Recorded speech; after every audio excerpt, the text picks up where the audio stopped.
अल्लाह का नाम लेके कुरान का जिक्र करके झूठ बोला जा रहा है। मुझे यकीन है कि अल्लाह की मार आएगी अमरे बिल मारूफ अगर कोई कहे कि झूठ बोले। झूठ क्यों मैं कह रहा हूं? इसलिए कि 8 फरवरी को एमकेएम को दावत दी तहरीक अदम एतमाद में आओ, 8 मार्च को तहरीक अदम एतमाद जमा हुई, 9 मार्च को इमरान खान बहादुराबाद आए, 29 मार्च को आखिरी दफा वजीर दिफा परवेज खटक साहब हमारे दफ्तर आए।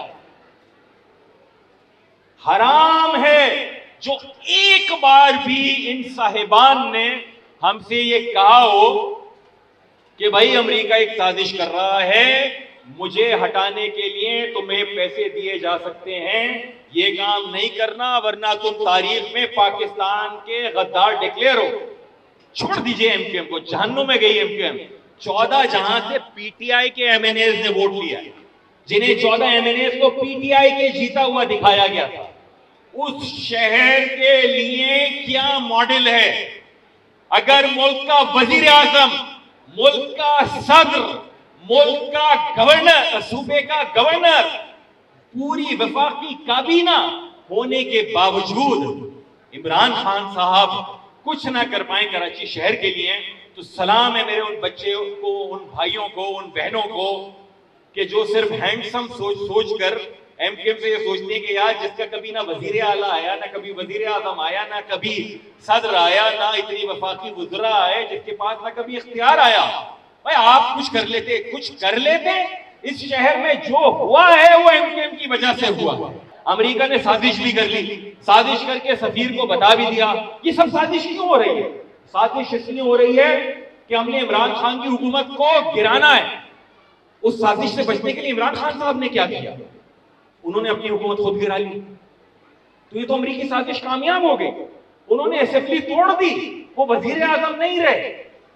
इतने ये जो मासूमाना जहालत है ना, ये कहीं भी चल सकती है, लेकिन जब आपने मुल्क का निजाम हुकूमत चलाना हो, जब आपने गैस के, बिजली के, पानी के, ईंधन के, आटे के, शक्कर के, ट्रांसपोर्ट के, सेहत के, तालीम के, खारजा उमूर के, दाखिली उमूर के, दहशतगर्दी के, फौज के, ये सारे मसाइल एड्रेस करने हो, तो फिर इस तरह की मासूमाना जहालत मुल्क को मजीद अंधेरे में लेके जा सकती है, तरक्की की जानिब नहीं लेके जा सकती। आज अगर सूरत हाल ये होती, या आज नहीं चले, आज से 10 दिन पहले सूरत हाल ये होती, या 20 दिन पहले, कि मरकज में होती पीपल्स पार्टी की हुकूमत और सूबे में होती पीटीआई की हुकूमत, तो खुदा की कसम में मुज़ाकरात और मुआहिदा पीटीआई की सूबाई हुकूमत से ही कर रहा होता, क्योंकि सूबाई हुकूमत के पास उस आइन और कानून के तहत इख्तियार है कि जो बहरहाल पाकिस्तान का सबसे बड़ा कानून है, दस्तूर है पाकिस्तान का। यह अलग बात है कि जो इतने नन्हे बादशाह पूछते हैं ना कि भाई रात के 12 बजे अदालतें नहीं लगाई गई थी 12 बजे रात को, ये भी रिकॉर्ड दुरुस्त होना चाहिए।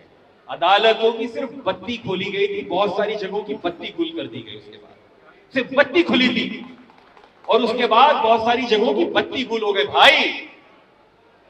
वरना अगर मैं कायल हूं, मैं दुरुस्त कर रहा हूं, अगर मुझे कोई लालच नहीं है, मैं लोगों की फलाह के लिए कर रहा हूं, लड़ जाओ अदालत से यार, बिस्मिल्लाह करो। जो इनके जानिब से बकवास की जा रही है ना, तहरीक इंसाफ के जो कब्जागीर किस्म के और मुख्तलिफ, जिन्हें पता है कि उन्हें कौन कौन से दफातर में हाजिरियां लगाने की बुनियाद पर कागजों के नताइज तब्दील करके MP MNA बनाया गया है, वो बहुत बड़बोलेपन का मुजाहरा कर रहे हैं। उनको जब मौका मिलेगा हम जवाब दे देंगे, अपने अमल से देंगे।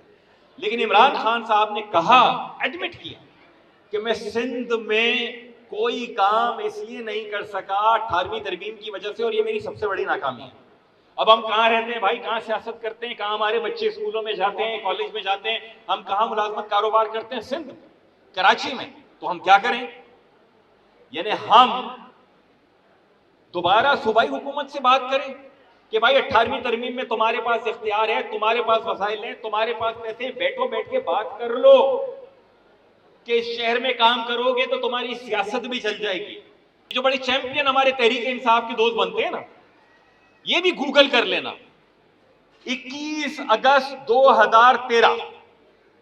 2013 को सिंध के बल्दियाती निज़ाम कानून पास होता है सिंध असेंबली से। मैं उस वक्त सिंध असेंबली में कायदे हिज़्ब इख्तिलाफ था, लीडर ऑफ द ऑपोजिशन।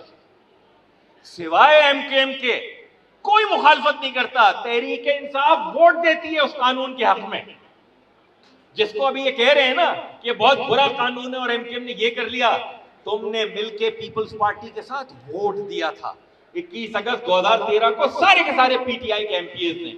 मैं गया इनके पास, क्या कर रहे हो यार, कराची से दुश्मनी कर रहे हो, यहां से मुंतखब हुए हो, लेकिन कराची से दुश्मनी करना मंजूर है अगर वो एमकेएम दुश्मनी हो। हमारे लोग नहीं सुन रहे कि एमकेएम का कट्टर से कट्टर मुखालिफ मीडिया एंकर बैठ के कह रहा है कि इस पूरे सियासी अमल में जिसने सबसे ज्यादा जिम्मेदारी का मुजाहरा किया है वो एमकेएम है। किसी वजारत की बात नहीं की, किसी मनसब की बात नहीं। वजारतें तो वफाक में पहले भी हमारे पास थी, अभी ऐसा कौन सा तीर मार लिया हमने? भाई इमरान खान साहब के साथ तो थे ना, और जिस दिन हम उनको छोड़ के जा रहे थे उस दिन तो और वो वजारतों की दावत दे रहे थे हमें। अगर ये होता कि 2 की जगह 6 वजारतें मांगे, देते। जब वो 7 सीटों पे परवेज इलाही साहब को वजीर आला बनवा सकते हैं, 380 की पंजाब असेंबली का कम से कम नुमाइंदा बनवा सकते हैं उम्मीदवार, तो हमें नहीं देते। अब से तकरीबन 3 महीने पहले की बात है, जिस महल्ले में भी जाएं, यहां तक कि हमारे सहाफी भाई भी जो हैं वो भी मुख्तलिफ प्रेस कॉन्फ्रेंसों में सवालात से, हमारी अपनी फैमिलीज में मुख्तलिफ लोग हमसे ये बात कर रहे होते थे, भाई आप इमरान खान की हुकूमत कब छोड़ेंगे? इतनी महंगाई कर दी है, कोई काम नहीं हो रहा है, कराची में कुछ नहीं हुआ, क्यों लगे हुए हैं आप लोग इस हुकूमत के साथ? तकरीबन 3 महीने पहले की ये सूरत हाल। हर दूसरा आदमी, आप छोड़ें, इन्होंने हमारी सीटें छीनी हैं। नॉर्थ नाजाबाद में ये जीत सकते थे, फेडरल एरिया में कागज पर जीता हुआ दिखाया गया है। पीआईबी कॉलोनी में, कोरंगी में, शाह फैसल में, मलीर में, लाइन्स एरिया में जो वहां जाके दफ्तर नहीं खोल सकता था उसको कागज पर जीता हुआ दिखा दिया गया। हर दूसरा आदमी हमारी फैमिली। फिर क्या सूरत हाल हुई? 8 फरवरी 2022 को एमकेएम के वफ्द की मुलाकात होती है पाकिस्तान मुस्लिम लीग नून के सदर शहबाज शरीफ साहब से लाहौर में। और शहबाज शरीफ साहब एमकेएम को क्या दावत देते हैं? वो दावत ये देते हैं कि आप तहरीके अदम एतमाद जो आने वाली है उसमें हमारा साथ दीजिएगा। जिसको बहुत सारे लोग कहते हैं पुराना वाला दौर, वो नहीं आएगा, नहीं आना चाहिए। हर दूसरे दिन लाशें नहीं गिरनी चाहिए, किसी के भी बच्चे की हो। हम हर साल यौम शोहदा मनाते हैं, हर साल, लेकिन इस दुआ के साथ मनाते हैं कि अगले साल हमारे शोहदा की तादाद बढ़ी हुई ना हो। इसको किसी को समझते हैं कमजोरी है तो भाई समझ लें। हम मुतमईन हैं कि हम कम से कम जिम्मेदार तो हैं। मैं साहिब औलाद हूं, बहुत सारे लोग बैठे होंगे।